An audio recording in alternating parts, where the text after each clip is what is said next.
A terra tem tremido com mais frequência em Portugal e com mais força.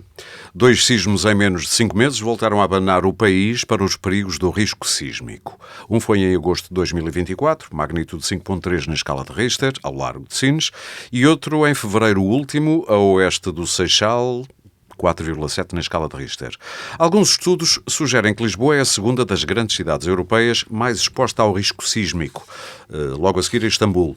Uma vulnerabilidade à ameaça sísmica que levanta preocupações sérias quanto à capacidade de resposta do Estado e dos cidadãos perante abalos de maior magnitude. Por essa razão, desde 2010, há 15 anos, que se discute a criação de um fundo sísmico que garanta mais proteção a todos. Mas continua sem avançar. Tanto a Associação Portuguesa de Seguradores, APS, tanto como a Autoridade de Supervisão de Seguros e Fundos de Pensões, a AESF, lutam pela criação de um sistema de proteção de riscos catastróficos com cobertura de fenómenos sísmicos nos seguros multirriscos de habitação.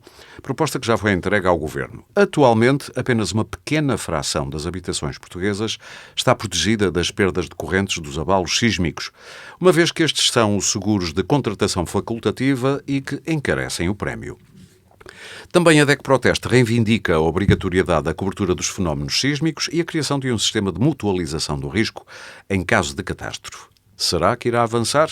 Esta é uma das várias perguntas que eu provavelmente vou fazer ao longo deste podcast. Eu sou o Aurélio Gomes, este é o Pode Pensar, o podcast de ideias para consumir da DEC Proteste. Vamos refletir hoje sobre este tema com os meus convidados. Tenho comigo José Galamba de Oliveira, é engenheiro mecânico e presidente da Associação Portuguesa de Seguradores, APS.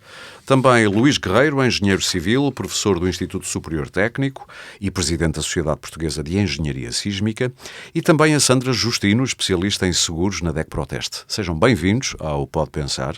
Eu começava já por si, Luís Guerreiro, e de acordo com o site da Sociedade Portuguesa de Engenharia Sísmica, Portugal continental e insular, devido à sua localização, quer junto à fronteira das placas tectónicas euroasiática e africana, e no caso dos Açores também junto à americana, Portugal é caracterizado por ser uma zona de sismicidade assinalável.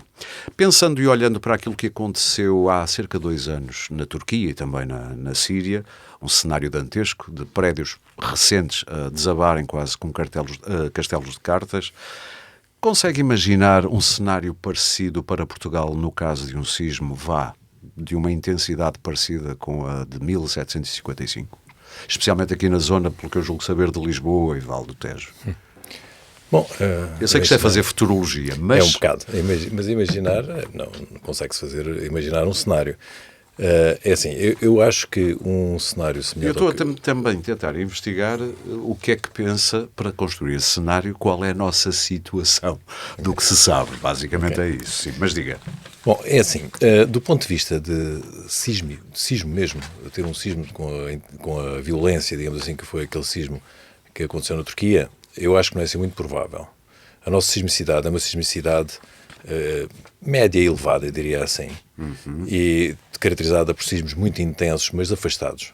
Enquanto o sismo da Turquia foi um sismo muito intenso, mas muito próximo das habitações, portanto, da zona habitada. Os epicentros. Os epicentros, sim. Portanto, aqui, nós termos um sismo com magnitude 8, mas se for a 300 km daqui, é completamente diferente, mesmo que seja um de 7, mas aqui por baixo, não é? E os nossos cenários mais intensos são associados a epicentros afastados.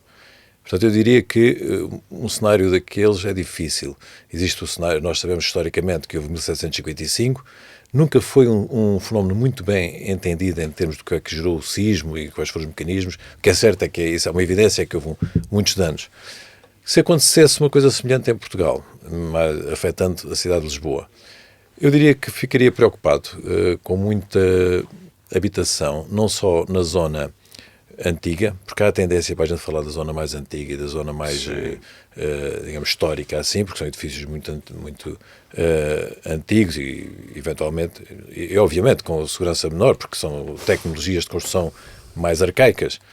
Mas também nós temos um anel... E a gaiola pombalina já lá vai, na verdade. A gaiola pombalina, eu costumo dizer que a gaiola pombalina é mais ou menos como o lince ibérico. A gente sabe que existe, mas é raro, é difícil de ver, não é? Sim. Vale a pena dizer, só para quem não sabe, foi a primeira tentativa conhecida na idade moderna, se quiser, e pós-sismo de 1755, de tentar construir com resistências sísmicas. Já que falam nesse tópico, é interessante porque nós damos muito relevo à gaiola pombalina, mas houve muito mais de inovador nessa altura, como, por exemplo, a própria gestão urbanística. Ok. Ou seja, o afastamento das ruas para que os prédios se caíssem não ocupassem completamente a rua, a separação entre prédios para que não houvesse propagação de incêndio. Houve um conjunto de regras muito inovadores para a época, digamos assim. E isto para dizer que já pensamos nisto há muitos anos. Sim. Pensamos quando é preciso, não é? Como foi o caso na altura. Como foi o caso. Mas, voltando à questão, há uma zona também de Lisboa que me preocupa, que é a zona de desenvolvimento aí no final dos anos 60, início dos anos 70, porque é uma zona, ainda não temos regulamentação, há uma zona de grande volume de construção, onde vive muita gente. Estamos a falar de que zonas?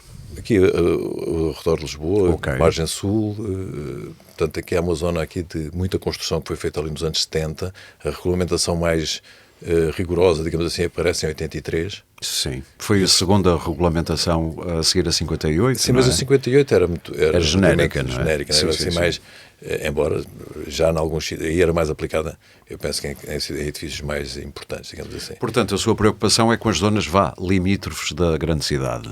Um pouco, sim, porque ainda por cima, se a gente for ver, é onde vive muita gente. Pois é. Não é? São Nós preocupamos muitas vezes, concentramos na Baixa Lisboeta, porque temos zona histórica, mas para já não há uma grande concentração de população lá. Agora mais por causa do turismo, não é? Mas nessa anel existe muita gente a viver, em habitações que se calhar convinha para a gente perceber bem o que é que lá está, não é? Por um lado, é essa a preocupação em relação a tudo pode correr mal nessas zonas. E nas outras zonas, a noção que muito português tem, eu também tenho, é que temos uma excelente legislação sobre risco sísmico, como construir, as regras para construir para que edifícios resistam a sismos. Parece-me é que temos o problema da verificação se isto está a ser posto na prática depois na construção. Exato. É assim, nós não temos nenhum mecanismo de verificação. Mas não é só para a ação sísmica, é nenhum mecanismo de verificação de segurança dos edifícios. Portanto, há uma legislação, o técnico assina um termo de responsabilidade. E nós confiamos nesse papel. Sim. Ora, eu não estou a pôr em causa agora aqui a idoneidade ou mesmo os engenheiros fazerem algo que seja propositadamente mal feito. Não estou a dizer isso. Mas sabe que na Turquia diz-se muito que houve graves problemas na construção. Sim, e muita gente pensa, aquela coisa de dizermos muito mal de Portugal. Portugal então imagino, como é que será? É conversa de café típica, não é?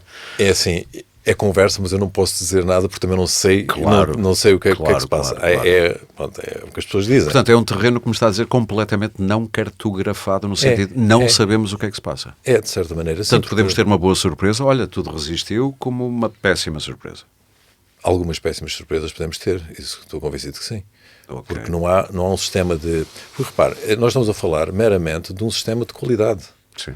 Nós não compramos um carro que não foi testado N vezes e o processo está feito. Com crash test dummies, os bonecos... Tudo e mais alguma coisa, poluição, consumo, tudo e mais alguma coisa. Sim. A habitação é feita um único protótipo, portanto, cada casa é um projeto, é uma única execução. Logo devia ter um sistema de controle superior, porque nós não podemos fazer crash testes. É porque é a casa que mata, não é normalmente o sismo, as pessoas esquecem-se disso. É muito difícil um sismo só por si matar alguém. Pode acontecer, mas uma árvore que cai no sítio errado. Há quem diga não é o sismo que mata, é a gravidade. É a gravidade sempre esteve, e é o construído pelo homem. E é o construído pelo homem. Quando não resiste. Exatamente. Não é? Para um seguro... Sim, claro, eu ia passar a conversa para si agora. Que é, obviamente, não estou aqui a querer ultrapassar quem de facto sabe mais disto do que eu, mas há um aspecto relacionado com esta regulamentação, que existem estas leis que existem para uma construção resiliente e sólida em termos sísmicos, mas tivemos aqui um hiato em Portugal com o tema da reabilitação urbana, que é um problema muito sério em Lisboa. Nós só muito recentemente é que obrigámos a que quando se reabilita um edifício, e fez-se muita reabilitação urbana no centro de Lisboa nos últimos 10 anos, então, mas só muito recentemente é que foi garantido, é que se tornou um requisito obrigatório o tal projeto de infraestruturas antissísmica assinada com termos de responsabilidade. Isso é uma coisa relativamente recente, tem 4 ou 5 anos. É de setembro de 2019. 19. Até aí fez-se muita reabilitação urbana, em que nós olhamos para os edifícios, parecem que são casas lindas e recuperadas, mas na prática a resistência e a resiliência não está lá. Mas, diga. Isso aconteceu porque em 2014 houve um decreto-lei, que a ideia era agilizar os processos de poder fazer a reabilitação mais rápida, em que pura e simplesmente disseram que não se podia diminuir a resistência sísmica. Portanto, só se tinha que garantir que a intervenção que se fizesse não ia diminuir a resistência sísmica. Aquilo que já estava construído era para manter nesse sentido. Exato. Mas o que acontece é que fomos morar para edifícios que estavam devolutos, com uma resistência sísmica muito duvidosa. Claro. Pronto, não se mexeu, não foi reduzida, mas aumentou-se o risco brutalmente. E aqui já só para esclarecer a noção do risco já agora, que é porque às vezes é confuso e acho que vale a pena esclarecer. Nós falamos sismicidade e risco sísmico. Sismicidade é o que acontece na Terra devido aos fenómenos sismológicos. Risco tem a ver com a exposição à sismicidade. Ou seja, eu posso ter um sismo de magnitude 9 num deserto, o risco é 0. Claro. Portanto, o risco sísmico tem a ver com o potencial dano.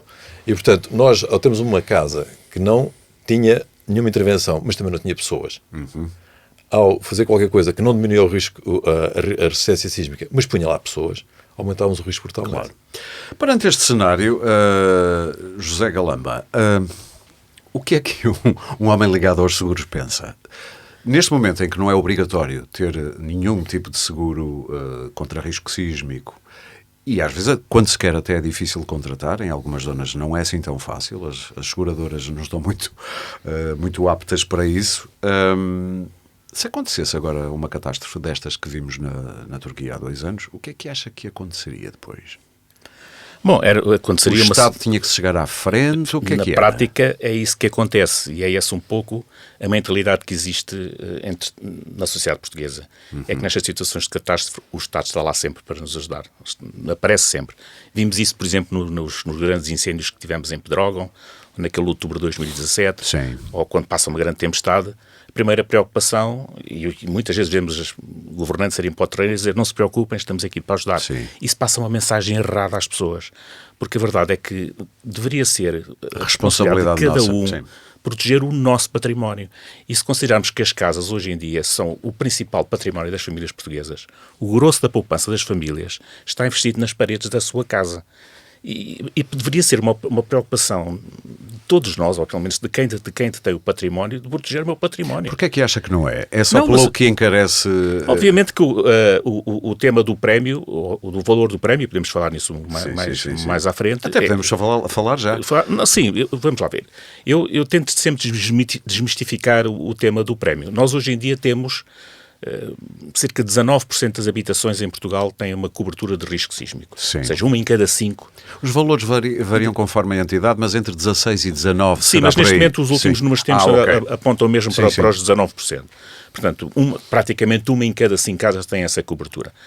E quando olhamos as estatísticas mais finas, de facto, essa percentagem é superior na zona de Lisboa. Ou seja, em Lisboa, apesar de tudo, esse valor estará muito perto dos 30%. Ou seja, as pessoas têm uma consciência maior de que zona perigosa, que é uma zona mais perigosa e, portanto, enfim, compram mais essa cobertura. Mas se pensarmos que estivermos num esquema, e isso for, enfim, nós na Associação fizemos um estudo técnico, enfim, logo no início, em 2010, quando chegou a haver uma proposta concreta que esteve até em consulta pública, no último governo do engenheiro José Sócrates para aprovação. Mas depois veio a Troika. A Troika foi uma das coisas que ficou engavetada. Mas depois já em 2018 nós voltámos a fazer um estudo mais técnico, mais apurado, até com o apoio de restauradores internacionais, que são pessoas que acompanham e que têm uma experiência muito grande do que se passa noutros, enfim, situações idênticas noutros países e que nos trazem muito know-how. E a verdade é que e atualizámos estes números agora no final de 2023. E estamos a falar que por um custo de reconstrução de cerca de 125 mil euros, que é a média de todas as apólices que existem em Portugal. Mas com o mercado de habitação, com preços tão estratosféricos, esse valor é realista? Uma coisa é pensar o que é o custo de reconstruir, outra coisa é o valor comercial da casa. Okay. E, portanto, esse muitas vezes é uma coisa que as pessoas, enfim, é um conceito que as pessoas têm dificuldade em perceber. Foi por isso que eu fiz esta pergunta. 400 mil euros e agora não, é preciso saber, as casas estão muito valorizadas ou pelo sítio onde estão ou pela qualidade da construção. Mas a reconstrução é diferente. Mas a reconstrução é diferente, claro, porque já não se está a pagar o terreno, não se está a pagar. Claro. Portanto, estamos a falar de reconstrução. E por um valor médio de reconstrução de 125 mil euros, podemos estar a falar num prémio anual de 50 euros. Médio para o país, anual. Enfim, estamos a falar, isto é menos do que €1 por semana. Sim. Pouco mais que um café por semana, que teríamos que abdicar para pagar aquilo. Portanto, não seria depois, por aí. Provavelmente, se estivermos a falar de um edifício no centro da capital, esses 50 euros se calhar são um bocadinho mais. 70? 60, 70. Okay. Mas se estivermos também a falar num edifício, se calhar em Viseu ou na zona de Trás-os-Montes, e portanto, estamos a falar de médias. Mas podemos estar a falar num valor de 50 euros. Anuais. Sim. Portanto, enfim, obviamente para muitas famílias esse até pode ser um problema e nós tínhamos, uma das coisas que temos pensado é como é que se cria também uma resposta social, porque nós sabemos que há muitas famílias que vivem com salários mínimos e com imensas dificuldades. Chegar ao mês de cheque em chegar cheque. ao mês X e pagar 50 ou 60 ou 30 euros. Faz diferença. Faz diferença, apesar de tudo. E, portanto, tínhamos que encontrar uma resposta para isso e tínhamos que encontrar também respostas para aquilo que mencionou há bocado, é que, de facto, hoje em dia há edifícios que não são seguráveis pelo tipo de construção e, portanto, também temos que encontrar respostas para isso, que não tínhamos que inventar a roda. Isso hoje em dia está... Enfim, há outros países, que ao lado em Espanha tem um fundo destes há 50 anos e tem respostas para estas soluções. E, portanto, vamos já tentar perceber porque é que isso não avança, mas queria ouvir também a Sandra Justino da DEC Proteste, até para ter uma noção de uma forma geral, se os consumidores portugueses que vos contactam e a sensação que vocês têm desse contacto, se estão preocupados, por um lado, com este risco sísmico, se vos fazem muitas perguntas sobre seguros, se estão interessados, qual é a sensação que têm? A sensação que temos, eu por acaso contactei até os nossos colegas do apoio jurídico, Sim. que é quem recebe este tipo de... São a primeira linha de contacto. E na verdade o que as pessoas normalmente querem saber é de facto se esta cobertura é obrigatória, até porque muitas das vezes têm contacto com ela no momento em que estão a fazer o crédito de habitação, em que o banco lhes exige esta cobertura. Essa é uma das perguntas. Outra... Mas já agora, desculpa interromper, mas quando perguntam isto é obrigatório, é para tentar perceber se podem fugir ou se devem contratar? Eu acho que é um misto. Eu acho que as pessoas percebem que é importante ter esta cobertura, mas muitas das vezes também sabemos que as taxas de esforço no momento da contratação do crédito estão no limite e querem poupar o mais onde possível, podem. claro. Cortar naquilo que são gorduras, mas isto não é uma gordura. Mas isto não é uma gordura, o nosso conselho é sempre contrate. Outras dúvidas também surgem muito é se a seguradora pode recusar, uma vez que da sua perspectiva que deveria ser obrigatório, se a seguradora pode recusar a contratação daquela cobertura. A resposta a essa pergunta? E a resposta é não pode. Quer dizer, a seguradora pode recusar, porque a cobertura não é obrigatória. Obviamente o que nós pedimos sempre é que solicita à seguradora as razões da recusa com critérios objetivos, se é porque o edifício não... se é uma questão específica daquele edifício. Se é da localização, também para as pessoas ficarem um bocadinho mais informadas das razões e até procurarem outras soluções. Depois destes abalos recentes em Portugal, imagino que tenha aumentado o número de pessoas a fazer-vos perguntas, não? Sim, e acho que e nós notamos até mesmo na procura dos nossos artigos, há muito mais visitas nesses momentos, as pessoas procuram se informar sobre este tipo de coberturas. Estávamos a falar do fundo, a DEC Proteste também sempre alertou, ou melhor, há muitos anos que alerta para a necessidade da criação de um fundo sísmico, chamemos-lhe assim. Sim. Porquê é que, isto é uma pergunta, depois também gostava de ouvir o José Galambra sobre isso, porquê é que isto não avança? Eu percebo que nos primeiros 4, 5 anos, no tempo da Troika, ok, consigo imaginar, mas entretanto já passaram mais 10 anos, vá.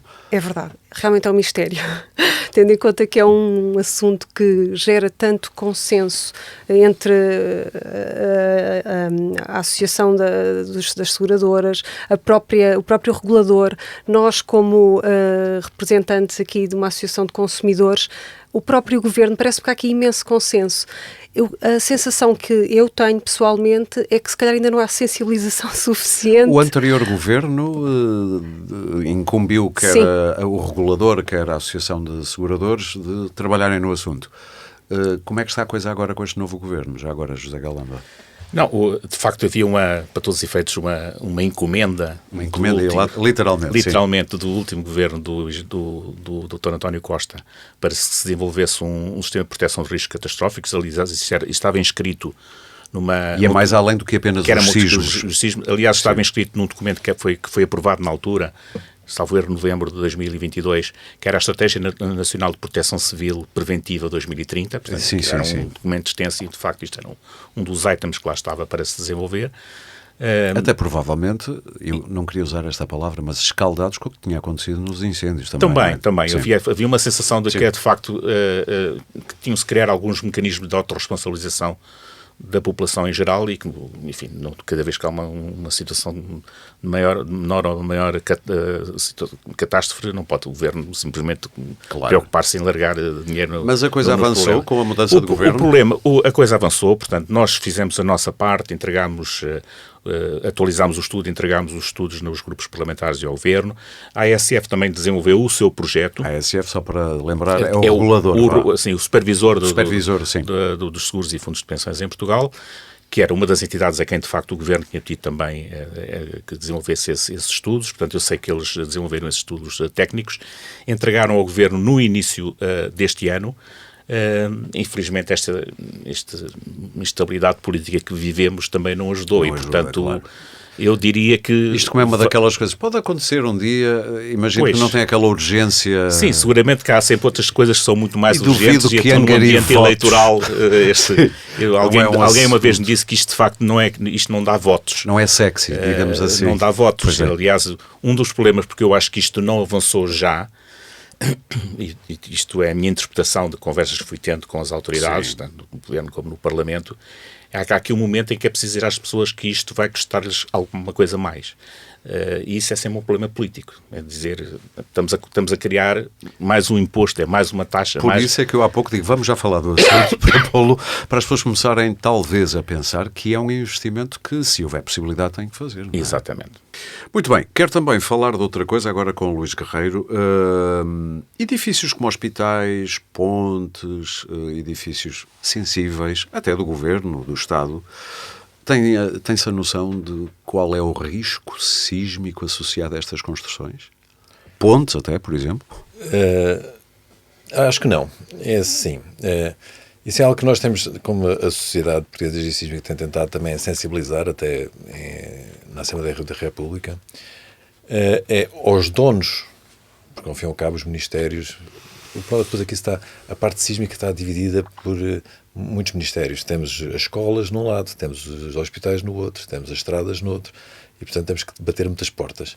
Mas deveriam dar o exemplo de começar a estudar e a ver qual é que é a vulnerabilidade sísmica do seu edificado e ver até onde é que tinha que fazer a intervenção. É fácil verificar isso depois do construído já estar construído? Vamos lá ver. É assim, não é fácil, mas faz-se. Mas o que normalmente se faz, e por exemplo o Ministério da Saúde já tem pedido estudos para avaliar aquilo que são a segurança das instalações hospitalares de todo o país, qualquer coisa como 600 edifícios, que eu estive envolvido nesse estudo também. Mas é muito edifício. Mas aqui o que se faz começa-se por fazer uma caracterização baseada em termos médios, ou seja, através da identificação do tipo de estrutura, da idade de construção, da época em que foi feito, se houve deterioração ou não, se é de betão armado, se é de alvenaria, que idade tem, a dimensão, a altura. Consegue-se estabelecer algumas curvas que representam, isso já são curvas que estão mais ou menos estabilizadas a nível mundial, sim, em que representam de uma forma simplificada o comportamento, e isso permite, nós temos um panorama assim muito genérico e pôr em escala, ou seja, quais são os piores, quais são os menores, quais são os mais, cuja probabilidade de terem danos são maiores, e isso já permite ao dono, neste caso o Ministério da Saúde, dizer, bom, então agora vamos estudar este e aquele, porque aqui também não conta tanto só o risco ou a vulnerabilidade sísmica, mas também é outro tipo de utilização. Se for uma coisa que tem uma vulnerabilidade muito alta, mas é uma coisa com uma ocupação mínima, se calhar sim, não será a primeira prioridade do Ministério. Mas pode intervir. Depois, fazendo esse foco, Então, edifício a edifício, já é possível fazer de uma forma mais pormenorizada, analisando mesmo aquele edifício, tentando modelar o edifício em causa. Imagino que seja preciso partir um bocadinho de pedra para se ver o que é que está dentro. Para identificar as patologias. Sim. Portanto, um modelo mais sofisticado. Portanto, é algo que não é fazível fazer para todo o panorama nacional. Né? Não vai conseguir modelar a esse pormenor todos os edifícios. Mas, fazendo um primeiro rastreio, consegue-se identificar os pontos onde eventualmente poderá haver problemas e depois focar-se nesse ponto. Imaginemos que depois de se fazer isso, se percebe que afinal temos aqui edifícios, muitos edifícios, sensíveis, com muito risco sísmico. O que é que se pode fazer? Reforçá-los. E isso é fazível? Não, há duas hipóteses. Estudar a hipótese de reforço. Ok. Tem custos, como é óbvio. Se não for possível ou se for muito caro, então pode-se equacionar a possibilidade da demolição e ressuscitar por um novo. Sim. Mas pode ser reabilitação, e aliás, é algo que cada vez mais se tem estudado, técnicas de reabilitação, de reforço sísmico de edifícios. Há técnicas menos intrusivas, mais intrusivas, consoante problemas mais graves ou mais acessíveis. Okay. Mas vejo, pelo que me está a dizer, que quer pontes, quer hospitais, não lhe parecem sítios perigosos. Pelo que me está a dizer... Eu não diria tanto. É? Repara, nós não podemos dizer, tendo um panorama em Lisboa como o Hospital de São José, por exemplo. Sim. Não podemos dizer que não posso estar tranquilo com todos os hospitais. O Hospital de São José é um edifício... Santa Maria já seria menos Santa Maria já duvidoso? Seria menos. Já houve estudos sobre o Santa Maria mais a pormenor que revelaram algumas deficiências, mas globalmente não é assim uma coisa tão grave. Mas tem algumas insuficiências. Acho que merecia também um estudo mais pormenorizado. Mas hospitais mais recentes, eu diria que não teria tanto... Fala-se muito do Hospital Salvador da Luz, que é um exemplo. Estarei errado? Acho que é o Hospital da Luz. O Hospital da Luz está equipado... É dado muitas vezes como exemplo. Não sei se correto ou incorretamente. Não, mas... o Hospital da Luz, a primeira fase. Sim. Porque a segunda fase já não tem esse equipamento.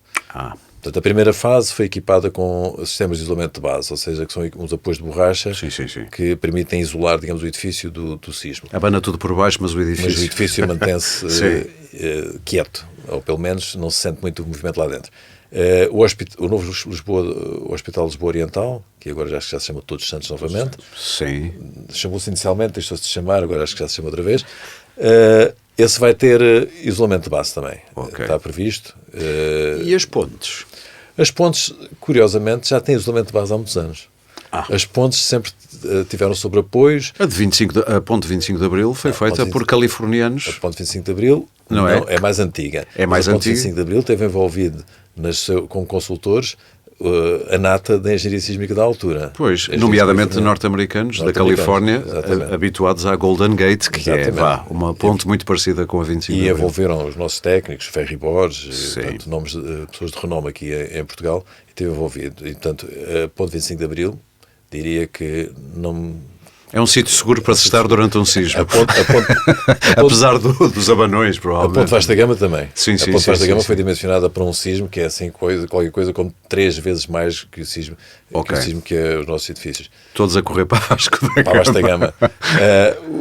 Muitas das pontes na Zona Sul, desde a A2 até a Via do Infante, têm sistemas de dissipação de energia associados, estão desenhadas já com tecnologia... Já que estou consigo, então, e que está a falar do Algarve... Zonas piores de Portugal continental. Nem vou aos Açores, porque os Açores, a gente sabe o que é que lá se passa. Aquilo treme quase todos os dias um bocadinho, de vez em quando pode tremer mais. Mas aqui em Portugal continental, é zona do Val do Tejo, Lisboa e Algarve? Algarve, sim. São as zonas... São zonas piores. Qual é que lhe parece que é o estado da arte em termos de construções? Já me falou de Lisboa, o Algarve. Porque houve tanta construção no Algarve. O sismo mais intenso que afetar Lisboa será pior para o Algarve, porque... No zonamento sísmico, o epicentro desse sismo será o Largo de Sagres e, portanto... Que é onde passa a falha não, a separação das placas. Exatamente, aí poderá haver o epicentro. O país, em termos de zonamento sísmico, está dividido em 6 zonas, em que a 1 é mais intensa e a 6 é o norte do país, portanto, pouco intenso. Lisboa está na zona 3, mas a zona 1 e 2 são no Algarve. A zona 1 é Sagres, Vila do Bispo, Lagos, Portimão, depois a zona 2 ali é Faro, e depois a zona 3 que é mais para cima. O Algarve, além de ter um sismo de maior intensidade, portanto está sujeito a sismo de intensidade, tem também, a meu ver, tem o problema da construção muito rápida num determinado período. Sim, houve um boom. Um boom de construção Tem a vantagem, na maior parte do ano, imagino que a densidade populacional não seja gigantesca, tirando agosto e setembro. Sim. Ou julho, agosto e setembro, por aí. Tirando aí, porque apesar de tudo isso também é um ponto a considerar, não é? É um ponto, e também o facto de também as habitações serem mais baixo porte, mais pequeno porte, não é? Primeiro, segundo andar, vivendas, isso, não é? Não são tanto edifícios altos, embora a densidade populacional é mais reduzida, portanto. Mas é uma zona que me preocupa a mim, preocupa-me colegas meus da Universidade do Algarve, a segurança sísmica desses edifícios, porque exatamente também nunca houve uma grande fiscalização, nem no projeto, nem na construção. Sim. Pode até estar tudo bem, mas não sabemos, não é? Agora, eu ainda ia fazer mais perguntas sobre isto, mas acho que já temos mais notícias, ou pelo menos a possibilidade de mais notícias que cheguem. José Galamba, e agora vamos falar mais de seguros outra vez. Devia ser obrigatório termos um seguro, devia ser obrigatório por lei todos os cidadãos possuidores de uma habitação terem um seguro contra risco sísmico? Sim, isso é aquilo que defendemos, porque é a melhor forma de garantir alguma resiliência. Porquê que não é? À sociedade. Qual é a sua teoria? A minha teoria é que isto vai, para todos os efeitos, significar um ónus adicional para as famílias portuguesas. E nenhum governo quer perder votos, é isso? Exatamente. Isto, no final do dia, é difícil explicar às pessoas porque é que estamos a pedir mais este esforço às famílias portuguesas. A verdade é que já hoje em dia temos uma cobertura obrigatória de seguro dos incêndios para a propriedade horizontal, Sim. Portanto, para quem vive em zonas de condomínios e prédios, etc. Aliás, os condomínios têm que ter um seguro multirriscos, não é? No caso das vivendas, essa cobertura não é obrigatória.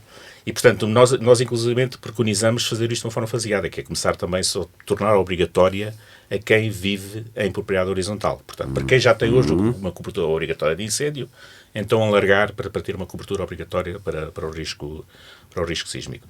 E, aliás, vamos até um pouco mais à frente em pensar que, se calhar, quando discutimos esta temática do fundo de catástrofes, nós não deveríamos cingir só ao risco sísmico. Uma das situações que nós estamos a ver em Portugal é que estes fenómenos das tempestades, como tivemos um Martinho há umas semanas atrás, etc. Sim. E é uma sucessão, um comboio, como eles chamam. É o comboio deles, sim. E isso é uma coisa que provoca grandes inundações e muitos telhados danificados, habitações danificadas, etc. E, portanto, também deveria-se equacionar, tornar obrigatória a cobertura decorrente de fenómenos da natureza. Aí o gap do que já existe, do que as famílias já têm os multirriscos e os que não têm, enfim, é muito menor. Enquanto nos sismos, há pouco falava que só 19% é que têm a cobertura de risco sísmico, a cobertura para eventos de fenómenos da natureza, hoje em dia, entre os 70% e os 80%. Portanto, já o grosso das pessoas compram para além da cobertura de incêndio obrigatória. Sim. Já compram mais alguma coisa. Portanto, eu acho que Por exemplo, raios, sim, exatamente. Explosões. Portanto, há um conjunto que são coberturas facultativas, mas normalmente, quando se compra um seguro multirriscos, isso já lá vem empacotado de alguma forma. Era, no fundo, também meter aí os sismos. Era meter aí os sismos. Sim. Depois há um segundo. Isto obviamente tem muito a ver com a sensibilização da população, de que, atenção, que isto, acima de tudo, estão a proteger o que é seu. Claro. E dizer-lhes que o Estado... A mutualização já é mais difícil de explicar. Não, mas... Porque há gente que mora em sítios onde o risco sísmico é muito baixo, não é? Mas por isso é que é importante falarmos num fundo de catástrofes, para além do risco sísmico.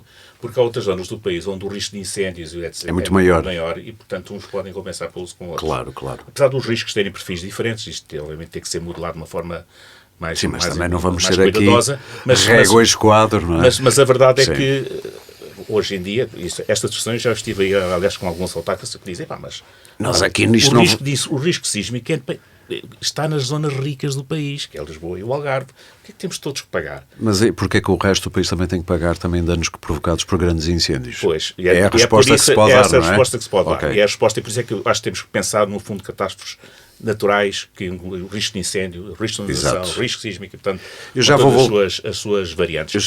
E dizer só, porque isto é um ponto importante, que é a realidade do que se passa noutros países que sofrem fenómenos destes e que têm mecanismos destes. Primeiro, o Estado, obviamente, que é chamado em situações destas, mas a sua primeira prioridade é resolver o que são enfim, recuperar os bens públicos. Claro. É a rede de águas que ficou danificada, ou a rede de metros, O hospital que pode ter problemas, hospitais, sim. enfim. Essa é a prioridade número 1. A prioridade número 2 são as habitações, e por isso é que se põem logo tendas, e as pessoas às vezes ficam meses em tendas porque não têm uma resposta. E segundo, é importante, este tipo de mecanismos, quando funcionam, e funcionam bem, e nós aqui em Espanha temos uma situação que é considerada exemplar, é que isto permite uma resposta estruturada numa situação de catástrofe. Porque hoje em dia nós sabemos que há, como há pouco disse, 1 em cada 5 casas tem cobertura de risco, de cobertura de risco sísmico. Mas essa cobertura é assegurada por as companhias mais diversas. Numa situação de catástrofe, vamos ter um perito de várias companhias ao mesmo local, quando se calhar bastava ir e visse a zona toda, mas porque são companhias diferentes. Portanto, esta maneira estruturada de uma situação de catástrofe pode terreno e ser muito mais eficaz e muito mais rápido na avaliação dos danos e depois no pagamento das indemnizações, ou enfim, nas e já que estamos nisso, é fundamental que haja uma resposta estruturada. Só para lhe dar um exemplo, isto é um exemplo, obviamente não é o do risco sísmico, esta tempestade Martinho, sim, há 3 semanas atrás, foram desencadeados 28 mil sinistros. Portanto, há 28 mil situações que tiveram que ser analisadas por peritos. Isto deu uma a uma. Uma a uma. Sim. É verdade que depois, agora, hoje em dia, as pessoas já mandam fotografias, já há algumas companhias até já têm os motores de inteligência artificial que rapidamente, pelas fotografias, sim, despacham aquilo. Agilizam a coisa. Mas a verdade é que é preciso ir para o terreno, e nós recebemos algumas queixas de pessoas, mas eu estou há 2 semanas à espera que me venham ver o que é que se passa, o perito diz que vem, mas não vem. Claro. Mas os peritos são inúmeros. Claro. Se houver 28 mil ocorrências, não há 28 mil. Claro. E não estão preparados para estes picos. Mas, portanto, nós temos que ter respostas muito mais estruturadas para situações deste tipo. Eu há pouco esqueci-me de lhe perguntar uma coisa. Se fosse obrigatório um seguro sísmico, a verificação da construção não era mais eficaz porque as seguradoras iam para o terreno verificar? Isto é uma pergunta para todos. E é uma das coisas que nós defendemos. Aliás, e o Estado livrava-se de uma competência que também devia ser sua? Num cenário ideal, nós deveríamos ter cada casa com um certificadozinho, como existe para o certificado energético, sim, é o A, sim, B, sim, o C e o D. Também em termos de infraestruturas, dizer que, olha, isto é uma casa que tem um A, B, C e D. É porque as seguradoras farão tudo para não ter que pagar uma indemnização, não é? Não, mas era uma forma de fazer uma avaliação correta do risco. Sim, sim. Diga, é um assunto que temos discutido, já temos discutido várias vezes, até porque é o seguinte, seria uma forma de incentivar a própria segurança sísmica. Exatamente. Se houvesse um benefício no prémio, por exemplo. Exato, mas não, claro. Se houvesse uma certificação. Porque a seguradora, antes de fazer o seguro, deixe-me cá ver como é que isto está. Deixe cá ver como é que está. Qual é que é o certificado de infraestruturas desta habitação? É um A ou é um E. São riscos diferentes. Claro. E se eu me preocupar em ter um edifício mais seguro, sou beneficiado com isso, porque vou pagar menos prémio. A DECO Proteste, como é que olha para esta possibilidade? Por acaso, isto acaba por ser um tema que é um bocadinho mais de competência aqui, claro, eu sei que mais técnica, mas nós tudo o que seja para beneficiar e facilitar o consumidor, estamos sempre a aplaudir. Aparece-vos muita gente a perguntar-vos como é que eu contrato um seguro contra risco sísmico. Que tipo de apoio é que vocês dão? Pronto, as pessoas quando querem saber, quando nos pedem conselhos, qual é a melhor apólice para a cobertura de fenómenos sísmicos? Isso normalmente quer dizer onde é que eu vou pagar menos? Onde é que eu vou contratar? Bom, sim, aí a resposta não é difícil, porque essa cobertura é idêntica em todas as apólices e a maioria das seguradoras utiliza uma grelha de preço que até foi desenhada pela APS e, portanto, até mesmo a nível de prémio, também é mais ou menos uniforme essa cobertura. Portanto, o conselho que damos é olhe para o multirriscos como um todo, sim, e seleciona a apólice que for mais vantajosa para as suas características familiares. Portanto, é essencialmente isso. Há muita gente que vos reporta que seguradoras não querem fazer seguros contra o risco sísmico? Há sempre pessoas que acabam por nos fazer essas perguntas, como eu referia inicialmente. Normalmente, quando estão a fazer o crédito de habitação, o imóvel por vezes não obedece a alguma condição ou o risco é superior ao que a seguradora está disposta a aceitar, e é nessas situações que surge aqui essas dúvidas e nos perguntam o que é que podem fazer. E aí, na verdade, o conselho que podemos dar é bater a várias portas respostas, ou tentar até arranjar alguma forma de fazer uma obra que possa facilitar aqui o melhoramento do risco. Claro. Mais vale prevenir, neste caso literalmente, investir na prevenção. Exatamente. Em termos do fundo sísmico, eu sei que também é uma reivindicação antiga da DECO, porque eu há bocado perguntei aos nossos outros convidados, porque é que acha que isto não avança? Há uma boa explicação. Lá está, eu acho que aqui... Porque vocês vão falando, quer com grupos parlamentares, imagino. Exatamente, no que nós fazemos essencialmente é isso, é reivindicar esta necessidade e apresentamos esta reivindicação aos vários grupos parlamentares. Fazer o vosso lobbying no melhor sentido da palavra. Exatamente, mas o que é facto é que é algo que também nos intriga, porque... sendo uma situação que gera tanto consenso, não é? Sim. Não sei se não há ainda sensibilização suficiente para o tema, julgo que não, mas também de facto esta instabilidade política não tem... Também não facilita, claro, não é propriamente o primeiro problema que vem na agenda política. Isso mesmo. E em caso de um abalo intenso, o que deve fazer um consumidor afetado? Deve fazer exatamente o mesmo do que faria com outro sinistro do multirriscos, que tivesse a acionar o multirriscos de habitação. Portanto, aqui o conselho é sempre o mesmo, é conter os danos o mais possível, documentar-se de provas, as fotografias, os vídeos. E hoje em dia é tão fácil fazê-lo. Aqui há 30 anos tínhamos que ter uma câmara. Agora estamos a revelar o filme. Exatamente. Ou o rolo de fotografias, que se esperava que acabasse, porque não se vai revelar um rolo que ainda faltam ter as fotografias. Exatamente. E pronto, e depois contactar a sua seguradora, idealmente num prazo de 8 dias, e esperar que seja feita uma peritagem e que... E se houver problema com as seguradoras, qual é o apoio que vocês estão preparados para dar? Podem-nos contactar, nós também temos um apoio jurídico que presta aqui algum aconselhamento nestas questões e muitas das vezes também fazemos a ponte quando é preciso aqui uma intermediação entre o consumidor, as seguradoras, também fazemos esse tipo de trabalho. Há muitas áreas em que a vossa intervenção depois resulta em benefício para o consumidor. Sim. Vamos a um caso muito prático. Eu quando estava... Isto é para todos, esta pergunta, portanto podem intervir à vontade. Quando estava a preparar este programa, deparei-me com isto. Ora bem, muito bem, aqui o meu apartamento, vou fazer isto no campo das hipóteses. Vou contratar um seguro contra o risco sísmico. Pronto, eu aqui no 13º XPTO tenho um seguro contra, como se costuma dizer, contra sismos. Um dia acontece uma catástrofe, o edifício vai abaixo, eu tenho seguro, mas nenhum dos meus vizinhos tem. Como é que o meu 13º é reconstruído? Fica lá a pairar, só o meu? É claro que isto é uma brincadeira, mas isto pode acontecer, esta situação de num edifício ou dois terem o seguro e mais ninguém ter. Pode acontecer. E como é que se resolve? Casos recentes que acompanhamos aconteceram, por exemplo, com explosões de gás. Sim. Em que os edifícios ficam com as estruturas danificadas. Sim. Não são, e de facto... Muitas vezes têm que ser evacuados de alto a baixo. Certo, de alto a baixo. E o que se passa é que a realidade é que há pessoas que têm um seguro e outros não têm.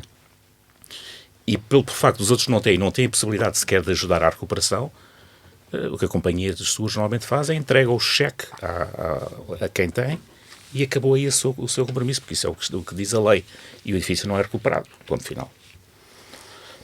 E a pessoa que tem o seguro, valeu-lhe o quê? Recebe aquele dinheiro? Recebe o valor do capital. Da reconstrução. Para comprar uma casa nova, que já vale muito mais que a reconstrução. Esse é que é o problema. Portanto, por isso é que é tão importante haver um controle efetivo da existência destes seguros. Ou seja, devia ser obrigatório para condomínios. Devia ser obrigatório no condomínio. Nós temos preconizado, uma das coisas que nós também temos a falar com as autoridades, à semelhança do que existe hoje para o seguro de responsabilidade civil automóvel, que é um seguro obrigatório, existe uma base de dados de matrículas em que as pessoas podem verificar se há seguros ou não há seguros, as polícias, mas hoje em dia existe uma app até qualquer um de nós pode lá pôr a matrícula e saber exatamente se aquele carro tem seguro ou não tem. Deveria também existir uma base de dados de habitações em propriedade horizontal, que são aquelas que têm o seguro obrigatório, onde, enfim, isto pode-se fazer em ligação com o IMI ou, enfim, com bases de dados que estão na esfera do Estado, e para garantir, e as seguradoras podem alimentar, para garantir que as casas têm seguro. E isso podem ser feito, enfim, pelo vizinho. Eu posso querer saber se o meu vizinho tem seguro. E vou lá e vejo se o meu vizinho tem seguro. Se não tem seguro, dou 2 gritos na Assembleia de Condomínios. Exatamente. Que é um sítio onde normalmente existem gritos. Já existem gritos. E, portanto, temos é que encontrar mecanismos de garantir que esse controle é efetuado. Porque hoje em dia, o que é que se passa com os multirriscos? Isto tem muito a ver com, enfim, eu percebo que as pessoas têm as suas dificuldades e às vezes cortam, e cortam às vezes nos sítios onde, pelo menos na nossa ótica, não se deveria cortar. Mas há pessoas que fazem o seguro. Na volta os relâmpagos são menos importantes. Ter um seguro com relâmpagos, mas não ter de sismo. Mas é que isto infelizmente acontece. É que fazem o seguro porque o banco exigiu para fazer o crédito, mas ao fim de 2 meses cancelam o seguro. Sim, sim.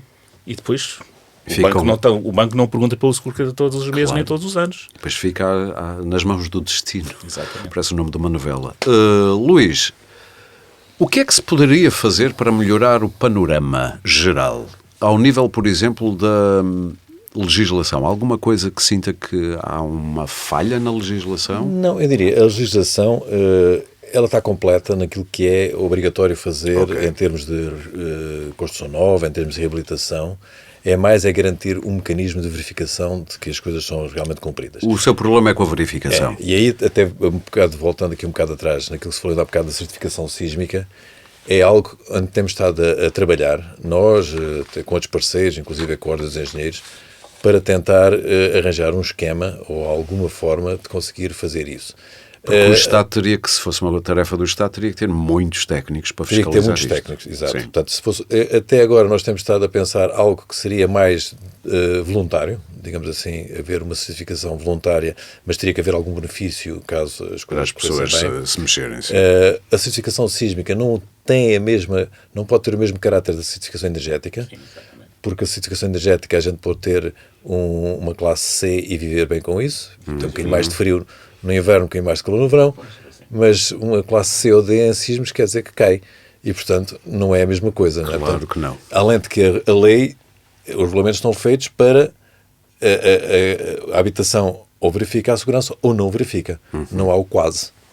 E então há vários, portanto não é fácil.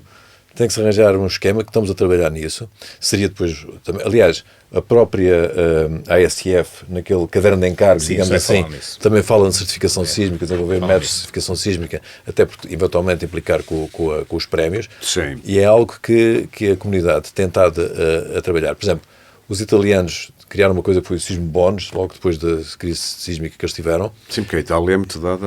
Em que eles basicamente permitem que as pessoas melhorem a resistência sísmica do edificado, são beneficiados com isso, até têm uns fundos, têm uns fundos para poderem aumentar a resistência, mas não têm como objetivo ter que ser o 100% da resistência, ou seja, desde que melhorar, já tem benefício, já é beneficiado por isso, já é financiado. E, portanto, há aqui algo... E há exemplos que podemos, não digo transpor diretamente, mas pelo menos aprender com eles. A montante disso, eu acho que há uma coisa que é muito importante, que aliás também o regulador fala, e nós temos falado sempre, é a informação. Portanto, eu acho que temos que conseguir chegar à população e não só da forma como normalmente chega, que é quando há uma catástrofe. Nós estamos a falar disto porque houve 2 abalinhos, eu digo abalinhos recentemente, exato, não é? Porque normalmente, isto é algo que é difícil, que é comunicar o risco às populações. Ninguém gosta de pensar na possibilidade de morte ou de destruição absoluta. E depois não é só isso, é que quando a gente vê estas reportagens, vê só o lado mau, mas também houve edifícios que se mantiveram de pé. Sim. E as boas notícias é que se as coisas forem bem feitas, ficam de pé. Sim. E essas boas notícias nunca estão associadas à desgraça. Aliás, se formos justos, mesmo nas imagens da Turquia, víamos um edifício a cair e 10 quietinhos. Exato. Atenção, mas só que o edifício a cair atrai imediatamente. Não é? E, portanto, é de comunicar de forma que as pessoas não achem que se houver um sismo só Nosso Senhor de Fátima é que ajuda. Portanto, há forma de resolver, ou há forma das pessoas próprias contribuírem para essa segurança. E contribuindo, estando informadas e exigindo seguros, exigindo... Exatamente. Uma última, Sandra, como é que se poderia pressionar, isto também pode ser para o José Galamba, como é que se poderia pressionar, de que forma? Eu imagino que já tenham pressionado de todas as maneiras e mais alguma. Não só, eu estou a falar do legislador, dos governos, dos sucessivos, para a necessidade da obrigatoriedade de um seguro contra risco sísmico, pelo menos nos condomínios, e o fundo sísmico. O que é que acham que falta fazer para que os governos acordem, ou as maiorias parlamentares, se quiser? Eu, francamente, Começam a falhar as... Sim, eu tenho um bocadinho de dificuldade em ser aqui imaginativa, porque eu acho que esse trabalho tem sido feito. E eu acho que o que falta mesmo é ver aqui alguma disponibilidade e vontade. Ok. Parece. Sim, eu estou muito de acordo com o que aqui foi dito. Só se forem rasgar as vestes para a frente da Assembleia da República. Enfim, eu juntei-me à associação em 2016, portanto já há 9 anos. E este foi um dos dossiês que me chegou à mão no primeiro dia, que estava lá e que era preciso continuar a fazer qualquer coisa à volta disso. E eu todos os anos, com todos os grupos parlamentares, com o Governo, fui falando do tema. E só em 2022, 2023 é que eu percebi que isto entrou na agenda política. Até à data... Quando o governo de António Costa encomendou... O governo de António Costa. Sim. Claramente entrou na agenda política, foi uma preocupação dele, e já agora é preciso dizer que em 2017, na sequência dos grandes incêndios de Pedrógão, eu tive uma reunião nessa altura com o Governo, e falámos nos sismos, mas falámos nas catástrofes em geral. Porque isto é um problema maior. Que é um problema maior. O Governo, na altura, se bem se recorda, até disponibilizou bastantes fundos para recuperar habitações, sim. etc. e tal, pois algumas até, veio-se a descobrir que eram habitações que já não eram habitações, mas foram recuperadas como sendo habitações. Aproveitou-se, mas isso infelizmente estas situações também acontecem. Mas a verdade é que só em 2022, 2023 é que eu senti que tinha entrado na agenda política, porque isto é preciso haver um momento em que há ali um alinhamento de vontades entre partidos no Parlamento e o Governo. Mas ainda não sentiu esse alinhamento? Não, eu senti nessa altura, e tanto assim que apareceu no tal a Estratégia Nacional de Proteção Civil Preventiva, um documento oficial aprovado em Conselho de Ministros. Mas vocês, a Associação de Seguradores, estão alinhadíssimos com o regulador? E nós estamos alinhados com o regulador de que é preciso desenvolver um fundo de riscos catastróficos. Neste momento, o regulador também tem um foco só no risco sísmico, e eu acho que se calhar temos que dar um passo adicional. Muito bem. E nós também estamos a trabalhar nisso, de que no momento em que isto vier para a discussão, porque estas coisas que no dia em que forem discutidas, vai haver uma discussão pública.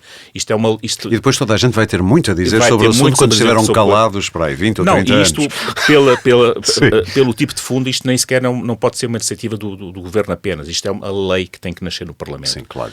E, portanto, vai seguramente ter muita discussão política dos vários partidos, se bem que dos vários partidos com que eu falei, da esquerda à direita, há um alinhamento, ou seja, toda a gente percebe Nunca ninguém foi contra. Não, há um alinhamento. Obviamente que há uns que querem uma prestação pública mais intensa, outro que uma prestação privada mais intensa. Isso depende também dos alinhamentos ideológicos. Claro. Portanto, há, obviamente, diversas formas de se montar este tipo de fundos. Mas a necessidade de termos uma solução e termos uma resposta para este tipo de catástrofes, parece-me que neste momento ela está lá. E isto é a minha leitura. De facto, esta instabilidade política que vivemos, com o governo do António Costa não é o melhor cenário, com maioria absoluta a cair, depois um governo que dura um ano e tal, e agora vamos ter outro, quer dizer, não ajuda nada. Estamos a falar de sismos. Uma frase não comunicado fez cair um governo. Pois está.